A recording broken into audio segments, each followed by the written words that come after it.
Assalamualaikum warahmatullahi wabarakatuh.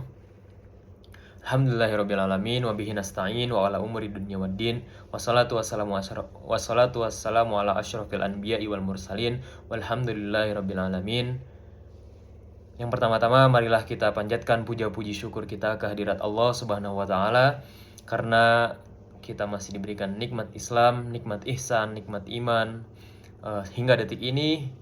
Dan juga kita masih diberikan kesempatan untuk bernafas hingga di detik ini. Dan yang kedua, salawat serta salam semoga senantiasa tercurah kepada Nabi besar kita, Nabi Muhammad SAW, kepada keluarga, sahabat, dan seluruh umatnya hingga akhir zaman. Sebelumnya perkenalkan diri, nama saya Fuhadi Batullah dari kelas MB4901 dengan NIM 104012500185. Sebelumnya izinkan saya mempresentasikan tentang studi kasus yang ada pada tugas mata kuliah agama Islam ini. Yang pertama, dalam studi kasus tersebut terdapat beberapa permasalahan utama yang dialami oleh Farhan sebagai seorang muslim, yaitu krisis identitas dan juga pencarian makna hidup, dilema ketika dalam pekerjaan profesional, serta konflik toleransi antar umat beragama di lingkungan kerja, yang semuanya juga berkaitan dengan konsep takdir dalam Islam. Yang pertama, krisis identitas yang dialami Farhan menunjukkan adanya kekosongan spiritual akibat orientasi hidup yang hanya berfokus kepada materi. Hal ini sejalan dengan ajaran Islam bahwa ketenangan hati hanya dapat diperoleh dengan mengingat Allah, sebagaimana disebutkan di surat Ar-Ra'd ayat 28 yang berbunyi ala bidzikrillah tatmainnul qulub, yang berarti itu tadi, hanya dengan mengingat Allah lah hati kita memiliki ketenangan. Kondisi yang dialami Farhan ini dapat dipahami sebagai bagian dari takdir atau juga ujian dari Allah. Namun bukan untuk disesali, melainkan untuk mendorongnya kembali kepada jalan yang benar melalui usaha dan kesadaran diri. Yang kedua, dilema yang dihadapi Farhan terkait proyek yang bertentangan dengan nilai agama merupakan bentuk ujian keimanan yang juga termasuk dalam takdir hidupnya. Sedangkan dalam Islam, seorang muslim itu diwajibkan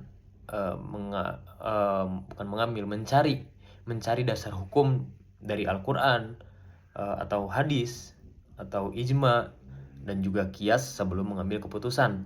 Nah, hal ini sesuai dengan hadis Rasulullah SAW yang menjelaskan bahwa yang halal itu jelas dan yang haram itu jelas, sehingga seorang muslim harus menjauhi perkara yang meragukan. Para ulama juga menegaskan bahwa keterlibatan dalam aktivitas yang mendukung kemaksiatan itu harus dihindari, meskipun situasi tersebut merupakan bagian dari takdir. Farhan tetap memiliki tanggung jawab untuk memilih tindakan yang sesuai dengan syariat, karena manusia diberikan kebebasan berikhtiar dan akan dimintai pertanggungjawaban atas pilihan tersebut atau atas pilihannya. Kemudian yang ketiga, konflik antar karyawan terkait penggunaan ruang ibadah mencerminkan pentingnya toleransi dalam Islam sebagai pemimpin. Di sini Farhan harus bersikap adil dan bijaksana dengan menjunjung tinggi prinsip tasamuh atau toleransi tanpa mengesampingkan ukhuwah Islamiyah. Hal ini sesuai dengan ajaran Islam yang ada disebutkan di surat Al-Kafirun ayat 6 atau di ayat terakhir, yang berbunyi lakum dinukum waliyadin, yang berarti untukmu agamamu, untukku agamaku. Dalam konteks takdir, perbedaan keyakinan di lingkungan kerja juga merupakan ketetapan Allah yang harus disikapi dengan bijak, bukan menjadi sumber perpecahan. Dengan demikian, dapat disimpulkan bahwa seluruh peristiwa yang dialami Farhan merupakan bagian dari takdir Allah yang mengandung ujian dan hikmah. Namun, takdir tersebut tidak menghilangkan peran manusia dalam berikhtiar dan mengambil keputusan. Oleh karena itu, Farhan harus memperkuat keimanan, berpegang teguh kepada prinsip syariat dalam bekerja, serta menerapkan sikap adil dan toleran dalam memimpin, sehingga tercipta keseimbangan antara profesionalitas, spiritualitas, dan juga hubungan sosial. Mungkin itu aja dari saya, kurang lebihnya mohon maaf. Wassalamualaikum warahmatullahi wabarakatuh.